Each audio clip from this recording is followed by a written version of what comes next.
அஸ்ஸலாமு அலைக்கும் ரஹ்மத்துல்லாஹி வபரகாத்துஹு. கியாமத் நாளின் தொடர்ச்சியை பார்க்கலாம்.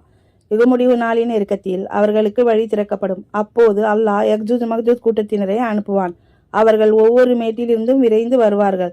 அவர்களில் முதலில் வருபவர்கள் தபரியா என்ற ஏரியில் தண்ணீரை குடிப்பார்கள். பின்னால் வருபவர்களுக்கு தண்ணீர் இருக்காது. அந்த நேரத்தில் ஈசா நபி அவர்களும் அவர்களின் தோழர்களும் முற்றுகையிடப்படுவார்கள். ஒரு மாட்டின் தலை இன்றைய 100 தங்க காசுகளுக்கு சமமாக தோன்றும் அளவுக்கு முற்றுகை நீடிக்கும். ஈசா நபி அவர்கள் அல்லாவிடம் இறங்குவார்கள். ஒரேடியாக யக்ஜூஜ் மக்ஜூஜ் கூட்டத்தினர் செத்து விழுவார்கள். பின்னர் ஈசா நபி அவர்களும் அவர்களின் தோழர்களும் தூர் மலையிலிருந்து கீழே இறங்குவார்கள்.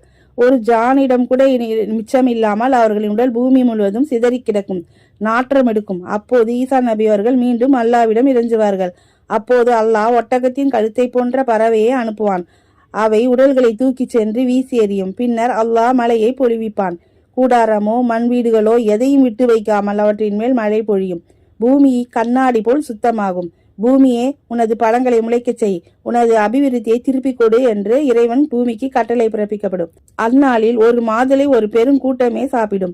அதன் தோள்களில் நிழல் பெறுவார்கள். பாலில் பரக்கத் செய்யப்படும். ஒரு ஒட்டகத்தில் கறக்கும் பால் ஒரு பெரும் கூட்டத்துக்கு போதுமானதாக இருக்கும்.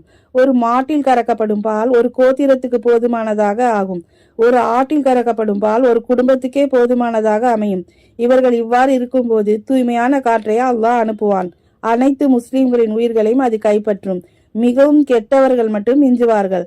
அவர்கள் வாழும்போதுதான் உலகம் அழியும் என்று நபிகள் நாயகம் ஸல்லல்லாஹு அலைஹி வஸல்லம் அவர்கள் கூறினார்கள். நூல் முஸ்லிம் 5228. இன்ஷா அல்லாஹ் இதன் தொடர்ச்சி அடுத்த தொடர்ல பார்க்கலாம். ஜஸாக்கல்லாஹ் கைர்.